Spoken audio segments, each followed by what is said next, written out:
tipong hindi nahirapan sila Ramon na patumba ang buong kabalyero dahil nagkataon din na hindi nakakampi ni Facundo itong si Tanggol.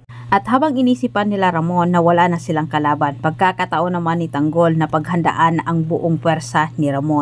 Mas mabangis pa si Tanggol kay Ramon. Samantala papayag na itong si Madonna na ibinta na nila Tanggol ang nasabing diamante at siya pa mismo ang maghanap ng buyer para madispatsa ito kaagad. Subalit parang itigil naman nila Tanggol at Divina ang pagbenta ng piking ginto sapagkat hindi nagkaunawaan sila Divina at Amanda. Laging nagkainitan ang dalawa. Minamasama kasi ni Amanda ang pagtatanong ni Divina sa kanya patungkol ito sa nangyari kala Tanggol. Inisip kasi ni Divina na pinabayaan nila Madonna sila Tanggol. Pero paliwanag naman ni Amanda na utos umano ni Tanggol sa kanila na siguraduhing ligtas ang mga ginto at pera. Pakiramdam ni Divina na hindi na siya nirespeto ni Amanda dahil sa tono ng pananalita nito kahit sinabi niya na malaya umanong umalis itong si Madonna sa kanyang grupo. Ngunit pumagitna naman itong si Tanggol. Sinabi ni Tanggol kay Divina na kailangan umano nila itong si Amanda dahil mas may alam ito sa pagpapatakbo ng negosyong droga.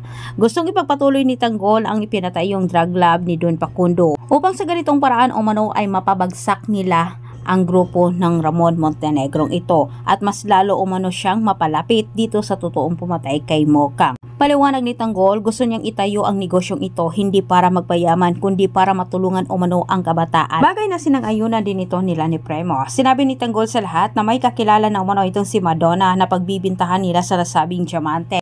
Para mawala na umano ito sa kanilang kamay, sinigurado naman ni Madonna na walang aberyang mangyari sa bintahan. Pinaalalahanan naman ni Madonna sila Tanggol na mag-iingat umano dahil matinding kalaban umano ang mga Montenegro. Ang mga ito ang nagtumba umano sa buong kabalyero. Sinabi naman ni Divina na hindi umano malalaman ng mga Montenegro na sila ang kumakalaban ng mga ito dahil sa pagkaakala ng karamihan, legal ang kanyang negosyo. Wika ni Tanggol, paghahandaan umano nila ito.